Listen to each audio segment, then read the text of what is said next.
You're listening to The Secrets of Doctor Who, where we discuss everything about the hit BBC series Doctor Who. And today we're discussing the second Doctor story, The Seeds of Death. I'm Dom Bettinelli, and joining me today is Jimmy Akin. Hey, Jimmy. Howdy, Dom. Folks, remember to like The Secrets of Doctor Who on Facebook, where we're at facebook.com/Secrets of Doctor Who. You can retweet us on X, where we're at SQPN. Leave us comments wherever you find us on social media.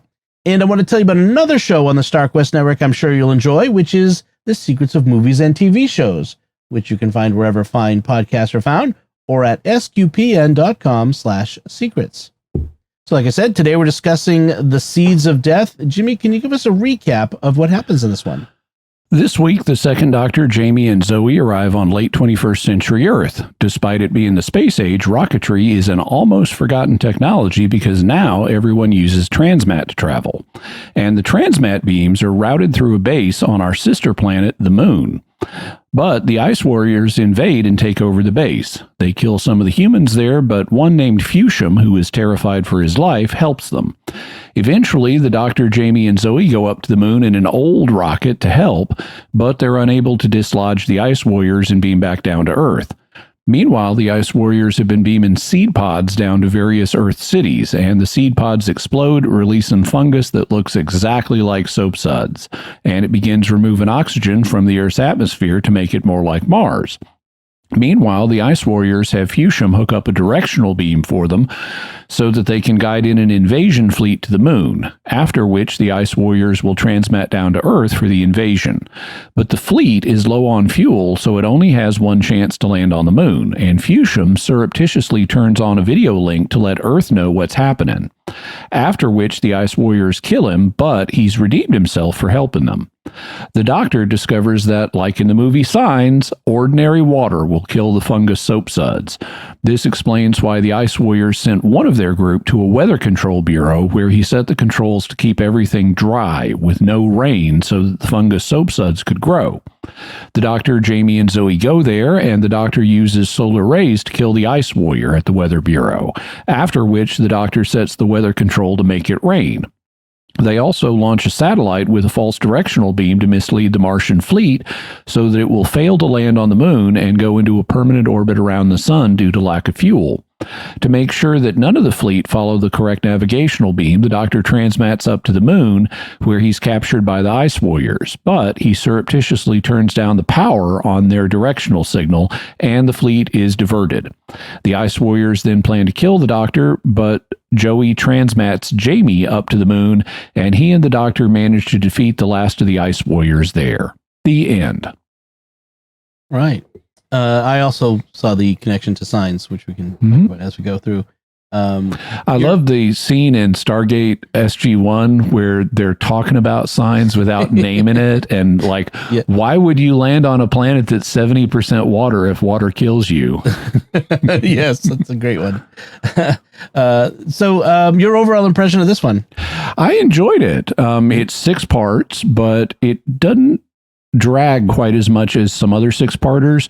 One of the reasons I think for that is they fill the middle act, which is essentially, the middle 2 episodes, with more interesting stuff. It's not just running through corridors. They're actually accomplishing stuff like repairing equipment and turning on and off heating systems to harm the Ice Warriors, and there's a logic to what they do.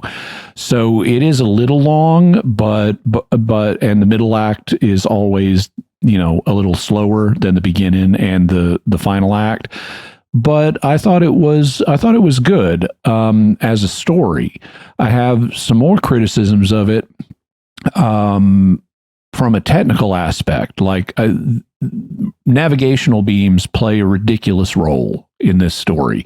They need, when the Doctor, Jamie, and Zoe go up to the Moon in an old rocket, they need a navigational beam to help them land, and then they need a navigational beam to help the Ice Warrior fleet land, and it's like, dudes, Apollo landed on the Moon safely without a navigational beam using 1960s technology that was less complex than an iPhone. Yeah. You just don't need navigational beams in this way. But I did like, and it's especially ridiculous when they show us basically the radar screen of the Martian fleet divert in to follow the satellite instead of the ginormous moon that's right in front of them. But I did like that they actually took fuel into account in this. If you read hard sci-fi or relatively hard sci-fi, one of the things that it comes up all the time, because this is realistic, is you've got to think about your fuel consumption and how much fuel you can carry with you and what your options are given the amount of fuel you have and your orbital launch windows and whether you can gravitationally slingshot around things. And the issue of fuel consumption is huge in real life and in hard sci-fi, and they brought that in here, and I like that. Yeah. One of the things I noted about this is I looked it up in this was just months before the moon landing, Apollo 11 moon landing. So going to the moon, Apollo 10, I think had already been to the moon. Orbited it. Yeah. Yeah. So moon stuff was very much on people's minds. This would have been very topical or ripped from the headlines, sort of. It's also prescient because after we went to the moon, people did lose interest in space travel and space exploration. And there was this, we're getting back into it now, but there was decades of very little space exploration except by robotic probes. And even that was pretty minimal. So without intending to, this is before the moon landing, they actually have people losing interest in space travel because something else comes along. Right. TMAT apparently subsumes every kind of transport. Like we don't build rockets, we don't have cars, we don't do any of all of these things come up. Whereas, where the they become so dependent on this one technology is that when it goes awry, society stops. We're in the danger of civilizational collapse. I know there's sort of two problems there. One of them is they're running Earth's food supply in a just-in-time delivery manner to where if stuff is 5 minutes late, it causes an enormous problem.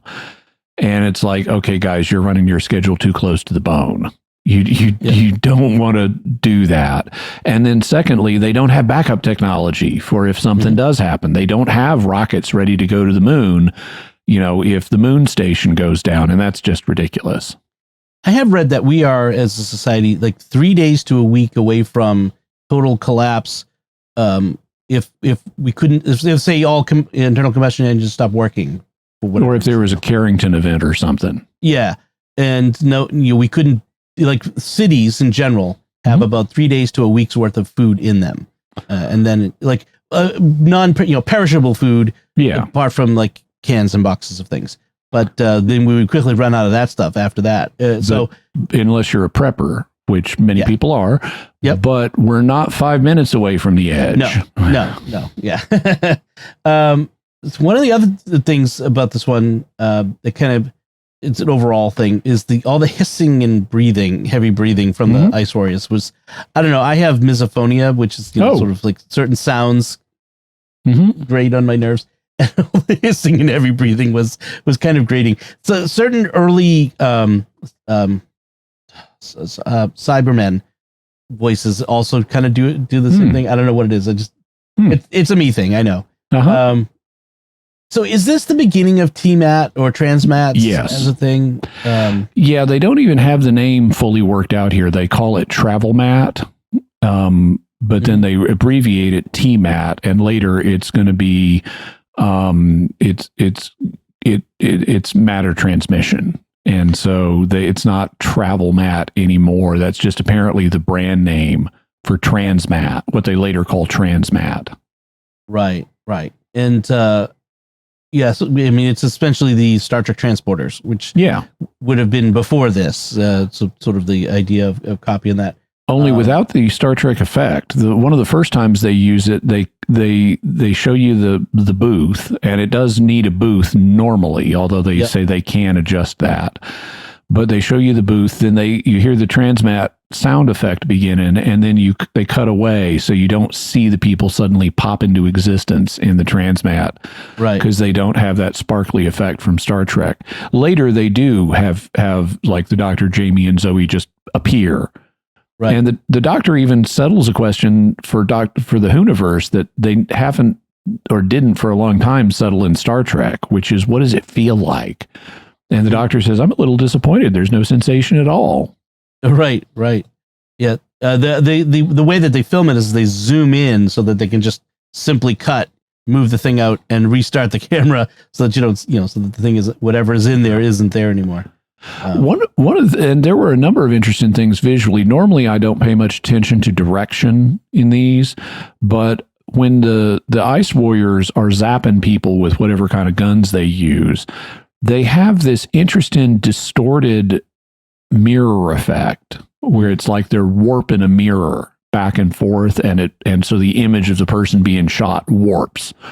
And it's like, I think they had a cable or something on one side of a flexible mirror, and they would pull the center of the mirror back and forth, and it looks interesting. Also, I really like something they do just in the opening credits. After the Doctor Who theme, so this story is set either on Earth or the moon. And what they'll do is they'll show us a picture. Let's say if the story's set on Earth, they'll show us the Earth, and then they'll have the moon pass in front of the Earth. So the screen goes totally black for a second, and then they'll put up the episode number, and then the moon will continue on. And in that eclipse moment, we see the episode number, and they reverse it if the story is principally set on the moon. They'll show us the moon, and the Earth will pass in front of the moon, and they'll reveal the episode number, and then the Earth will move on. I just thought that was really creative direction. I didn't notice that. That's interesting. There is a lot of, like, the first episode, we go a long time before we actually see the Doctor and Jamie and Zoe. Mm-hmm. There's a lot of maybe half of the first episode, or at least the first 10. Well, it's only a 26-minute episode, so I think like the first 10 minutes, no Doctor at all yet. Mm-hmm. So they're really setting it up. And in the fourth episode, there's no Doctor at all. We see his body, we see his unconscious body, but apparently Patrick Troughton had something to do with that week or something. Yeah, it was a built-in, and they did this regularly in the first and second Doctor's time. In order to give the cast a break, they would put a cast member out of commission so they could take vacation that week. And that's what they did here. They had, in that one episode, they had Patrick Troughton injured, and so a stunt double plays his physical form, but Patrick Troughton got to take a week off. And apparently, I think this was the last time that happened, that a regular cast member got a week off, because beginning the next season, which is John Pertwee's first season, they cut the number of episodes basically in half, so that you got half of a year off instead of basically being continuous filming. Right. Because, they were just every week they were basically had, an episode. So we mentioned that the way the TMAT works is that it's routed through the moon, and we hear about a handful of national capitals, but apparently it goes to a bunch of places. It goes all over the world. But you couldn't get rid of cars if it didn't. And we're told at one point that that one of the Transmat officials, a woman whose name is Kelly, had to get an old car out of a museum, an old petrol car out of a museum, and take it somewhere. Yeah, right. And it all has to route through the moon because you need a line of sight out, because it can't curve around the Earth. I guess they decided not to put a satellite up. Which is, and that's what the moon is. It's our natural satellite. Right. Right. And they don't talk about, so if everything routes through the moon and you need line of sight, then Transmat doesn't work on the other side of the Earth. Yeah. Yeah. The other thing that the interesting directional decision they make is they obscure the identity of the villain for a good while by using only point of view shots. We see from the Ice Warriors' eyes.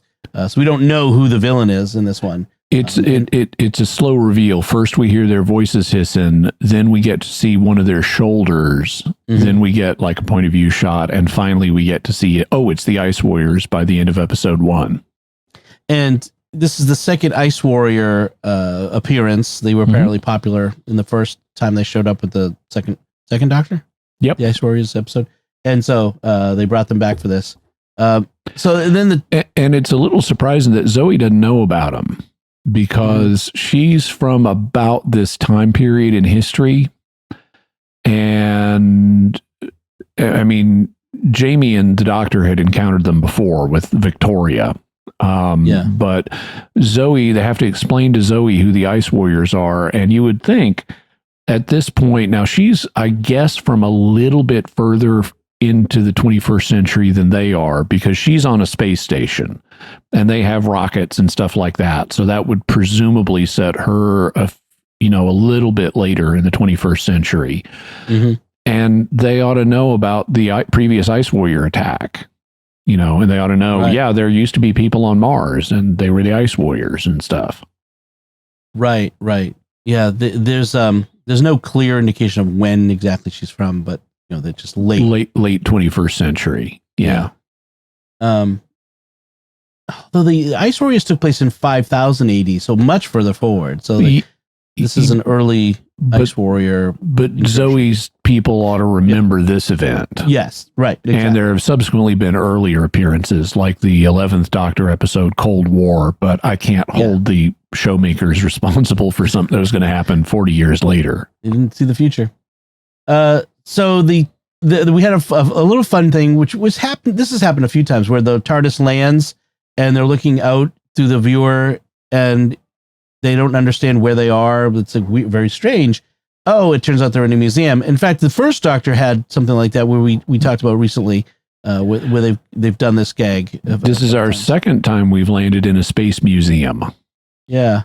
So they see a Soviet cosmonaut's suit and rockets and that sort of thing, which is kind of funny. The Soviet Union was a thing back in 1969. So. Mm-hmm. And they meet Professor Eldred, who is a rocket scientist, a literal rocket scientist, who is keeping interest alive in this obsolete technology, luckily for Earth. And we get this exposition dump on TMAT. Like, we get this whole explanation of what's going on. It's actually a little short film they show in the museum. Right. Meanwhile, on the moon, we have basically everyone is wiped out except for Fusham, who's one of the guys controlling the TMAT, and a couple of maintenance technicians. And Fusham is both incompetent, we learn, and he's cowardly. Yeah. Although he goes on a bit of a journey. I mean, his character does develop, but at first he's willing to give the Ice Warriors whatever they want to save his skin. Mm-hmm. And in fact betrays Earth pretty deeply in his cowardice. So they by the way, there's one bit I like where because once they realize that the TMAT link with the moon is not working, Jamie, I think, suggests, well, we could go up in the TARDIS, and Zoe immediately says we could overshoot by a few million years. And even the Doctor, who normally is very defensive about the TARDIS and its malfunction, says, or by a few million miles. I'm afraid the TARDIS is not suited to short-range travel, he says, which was the case at the time. But this is a rare admission by the Doctor that the TARDIS is not that precisely guidable at this point. Right. Which is why we just basically don't see the TARDIS this entire episode, except the beginning and the end. We have the professor in the Space Museum, Professor Eldred, and we have Radnor, who's the guy in charge of the TMAT control, and they apparently know each other. There's a funny little exchange between them where the Doctor they need a rocket ship to go to the moon. They've decided they need a rocket ship, so the Doctor is there with them. But Eldred says, "Oh, you've been spying on me," and Radnor responds, "Oh, no. We stopped that a long time ago." Which it's a funny little admission. We were spying on you. There's some funny stuff in this, like when they go up in the rocket. The Doctor and Jamie, or the Doctor and Zoe, are totally comfortable with rockets. Being from futuristic civilizations, and they're like, "Jamie, are you okay?" And he's like, "Oh yeah, I'm fine," but he looks terrified. And at another point, the Doctor is assuring them the rocket will be no problem, but you can see that Patrick Troughton is crossing his fingers secretly. Yeah. They take a huge risk when they take the rocket, because they don't, they don't have enough fuel to go there and come back, as you mentioned. They're relying on there being fuel stocks on the moon. And B, they don't know whether the TMAT on the moon can be repaired, is working, whatever. Like, this could be a one-way trip for them, and it's pretty risky that they're going. Well, it is, and it's clear they're not really being very safety conscious because the three of them don't even wear spacesuits in the rocket. No, and it's apparently a very fast rocket because it took Apollo 11 3 days to get to the moon. Yeah, they get there pretty fast. Now, of the other characters, we have Miss Kelly that you mentioned. She's smart, efficient. She's the one who's calm and in control and in command of things. A bit of a rarity for a female role in this time period. I mean, that she was competent and was really good. Well, and you do tend to find such roles on Doctor Who, even in the second Doctor's time, and especially in futuristic settings. But yeah, Kelly's great. Apparently the part was originally written for a man, and the man had a female assistant, and they decided to gender flop those roles. So we got Kelly being a woman and she has a male assistant. Right. And she's just totally competent, and no one makes any big deal of anything, which is nice. If you're gonna do this kind of thing, it's better not to make a big deal out of it.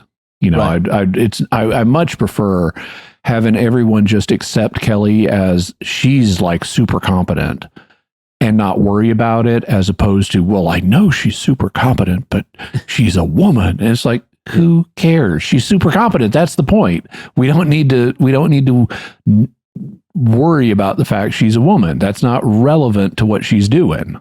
Yeah. Although her boss, when he comes in, does say, in your case, Miss Kelly, efficiency and charm go hand in hand. It's the obligatory, like it would not be acceptable in 21st century. Well, that's because people in 21st century workplaces are ridiculously hypersensitive and can't take a compliment. Exactly. By the way, I wanted to mention, I like some of the directorial choices in this. One of the things they do, they have various futuristic graphics and stuff, and they give us a reverse point of view shot of like Kelly when she's overseeing the rocket launch.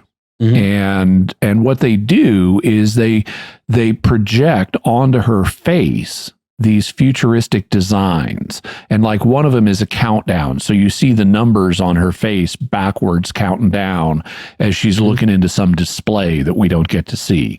But I just thought, like I said, I don't normally even note direction, but I just thought that was very creative, and I really liked seeing it. It helped give it an extra futuristic feel.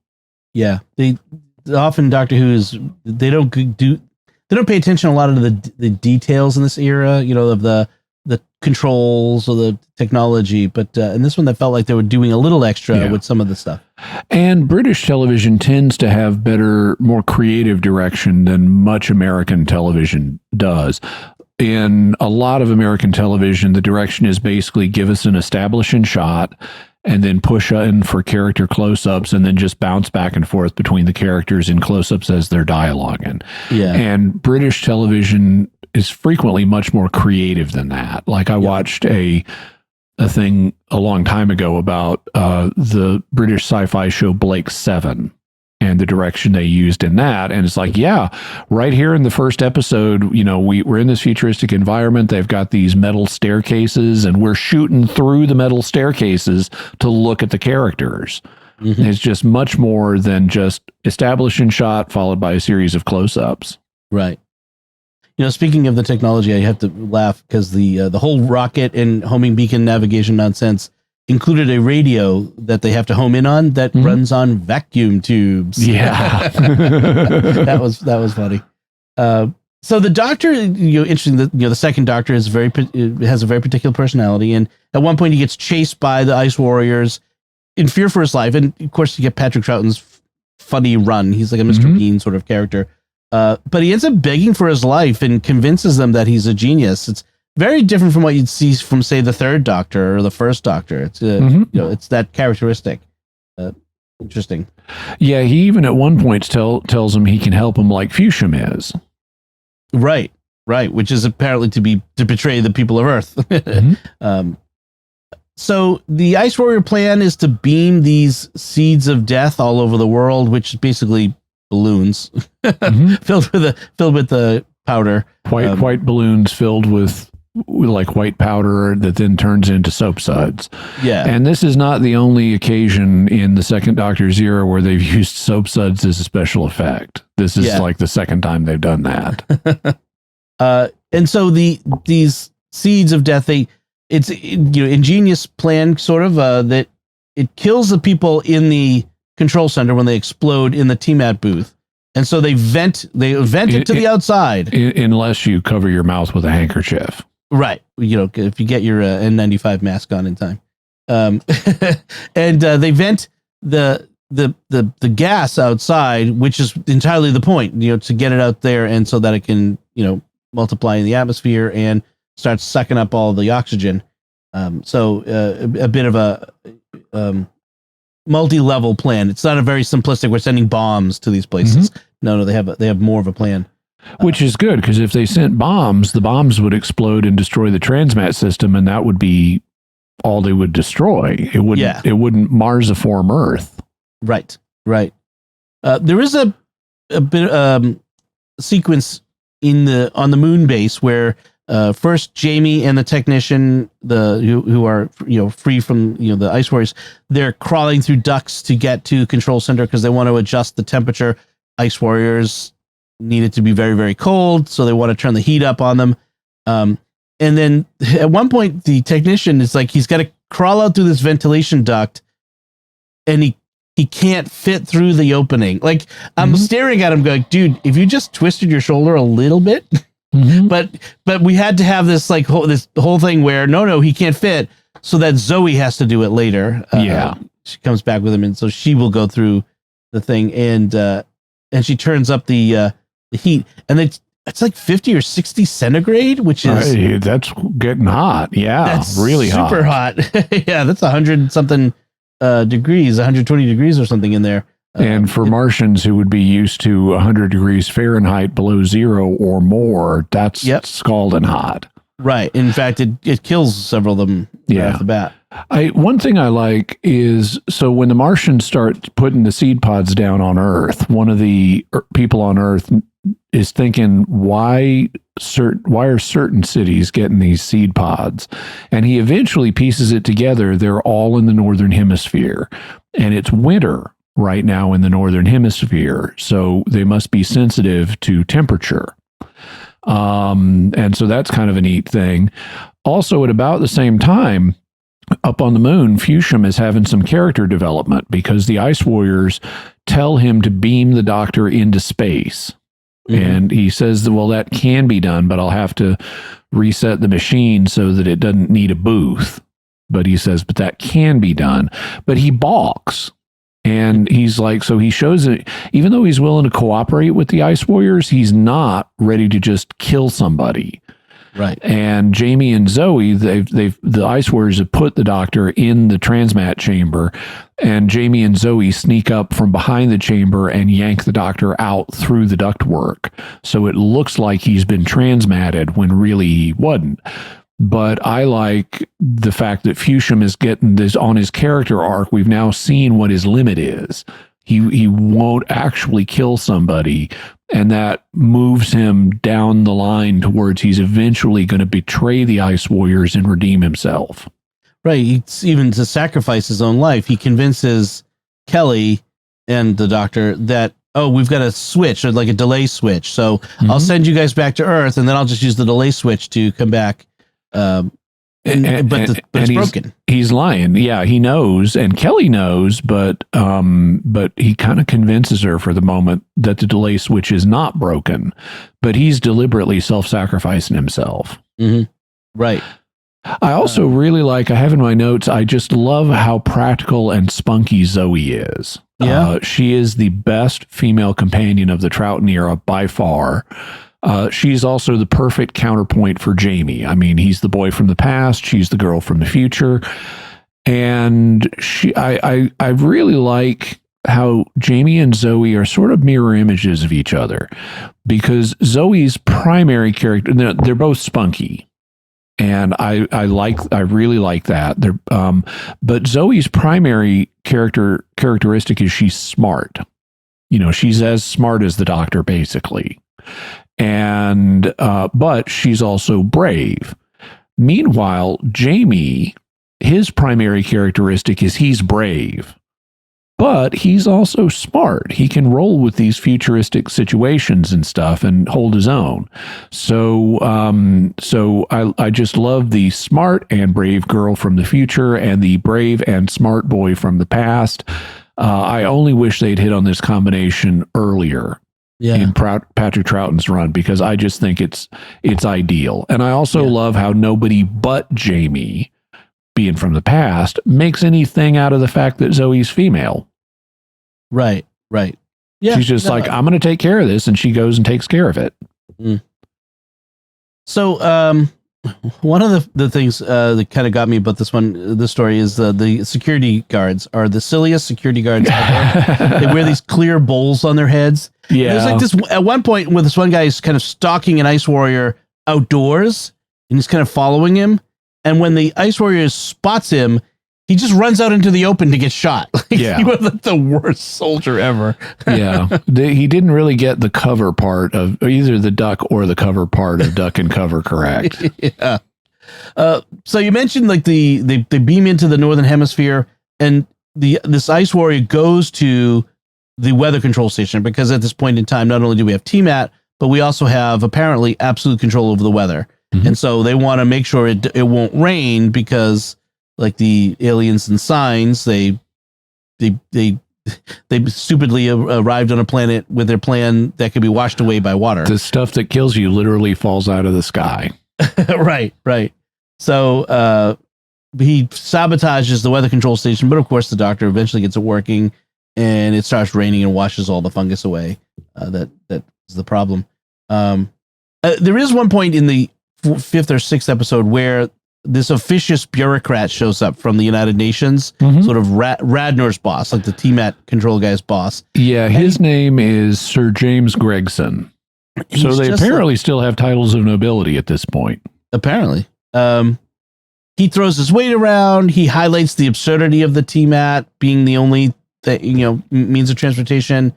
And then it's broken. Now it's working. Like, he's trying to get this explanation. Like, none of this makes any sense. And it's like, he doesn't even believe that there's an alien invasion going on. He just thinks it's all separate things. He kind of highlights the absurdity of the whole plot, which is, I mean, not that the plot is bad, but it's just so complex. Like, this whole thing is a crazy story. Well, and I like the fact it's complex. It makes it more interesting than if there was just a single thing they've got to do. Definitely. Also, Sir Gregson is like constantly shouting questions at people, and at one point the doctor is like, "Let us answer one question at a time, please." It's like, let the people you're asking questions of have a chance to answer them before you ask the next question. Right. Oh, by the way, speaking of your comment on the guards, one comment I noticed, like when the guard's stalking him and the ice warrior, and he's hiding behind a tree, he doesn't duck down behind the tree further. He runs out to get shot. Another thing that I thought was ridiculous about the security guards is they're not using anything but hand weapons on the ice warriors, and they learn after the first encounter that hand weapons are ineffectual against their armor. So it's like, guys, bring out a bazooka and try that. Move up from small arms. It's some pretty small pea shooters that they're carrying around. Those are like 22s. I mean, try some. Maybe in the future you don't have larger calibers in your arsenal, but you should. I was thinking, okay, I can pretend these guns are like more powerful than modern guns, but still there should be weapons that are not as easy to carry around as these that are going to be even more powerful. Right. I mean, go get a cannon with a cannonball from Jamie's time and fire a cannonball at one of these things. I'm not sure a nice warrior could stop that one. A flying ball of lead. Any other notes on this one, Jimmy? Well, one thing that I liked is there's another prescient aspect to this, which is they've got Alexa devices all over the place. They don't call them that. They just call them the computer. But they're routing messages to the main guy. Radnor, yeah. So wherever Radnor goes, the messages get routed to him through basically Alexa devices, which they're wherever he goes, he gets his messages, he responds to them. They put people up on screen, they give voice communication, and they provide automated question answering. At one point, Jamie and Zoe, the doctor, has told them to get a message to Radnor about water destroys the soap suds, which water does in real life too. And so they talk to the Alexa, and it says, "I'm sorry, they're in conference. He's not available."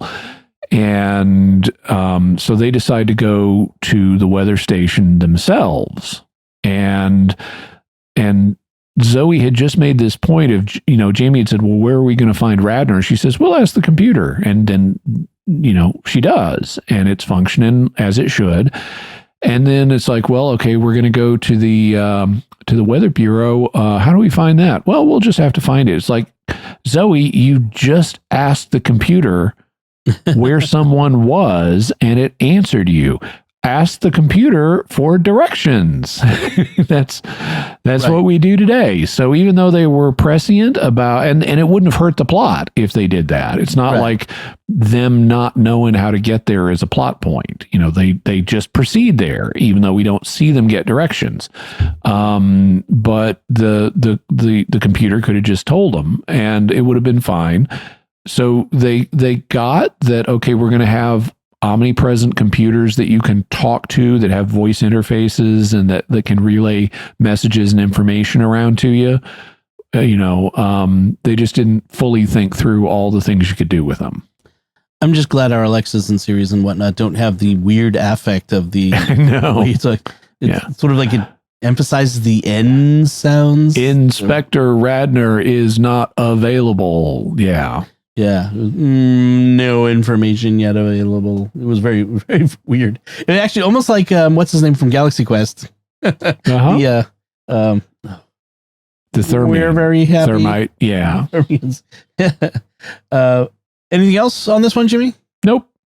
All right, we do have some of that promised listener feedback. This comes from our recent discussion of the fourth Doctor story, Destiny of the Daleks. Bill Swan, 4419 on YouTube writes, Layla Ward hated the scarf too. Lila, I knew I was saying it wrong. Lala Ward hated the scarf too. Check out her frivolity extra. And I wasn't sure what frivolity was, but I was speculating. Maybe I believe it's an extra on a DVD. Okay. So you can watch it when you watch it on the DVD. Or maybe not. I may be wrong about that. Yeah. But I can imagine she would hate the scarf too. Tom Baker, I don't know, having to drag that thing around all the time, getting it caught on stuff, I can imagine that could be annoying. Do you know how they got that scarf? Was they wanted him to have a scarf, and they got the thread to make it, and they gave it to a seamstress known as Begonia Pope. And Begonia Pope did not know how long they wanted the scarf to be, so she just kept knitting until she'd used all the yarn they gave her. That's awesome. It's a good thing they didn't give her more. Mark Gillies on YouTube writes, this was my first Dalek episode I ever saw. I think he means when he was a kid. I was very unimpressed with them. I was still new to Doctor Who and didn't know they had a history with the show. I kept saying they look like salt dispensers. My friend and I made a song out of their Seek and Locate, Seek and Exterminate. I much preferred the Movellans, and I was disappointed they never returned. I was also really unhappy with the new Romana. I really liked Romana 1 and was embarrassed for Romana 2 acting so silly. I had no trouble with the regeneration because I'd never seen one before.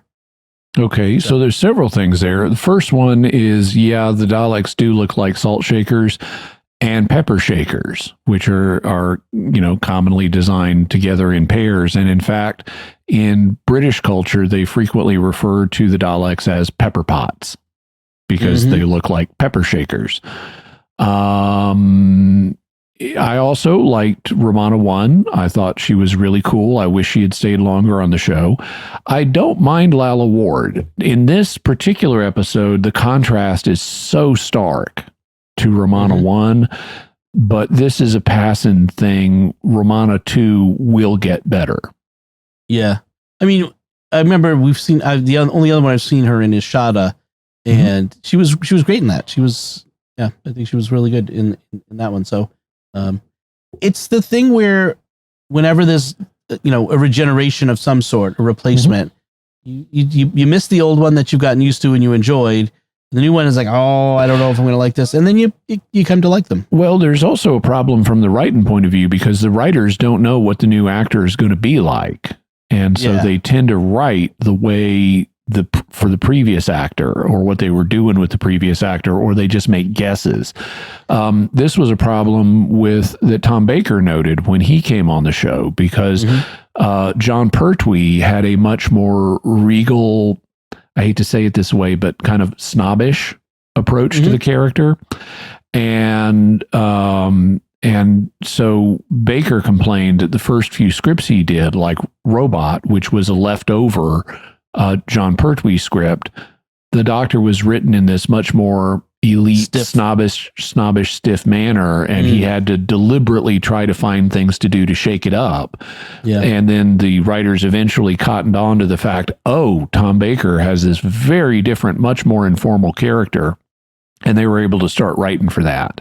Yeah. And the same thing is true, I think, here with Romana. They haven't yet figured out the character of Romana too.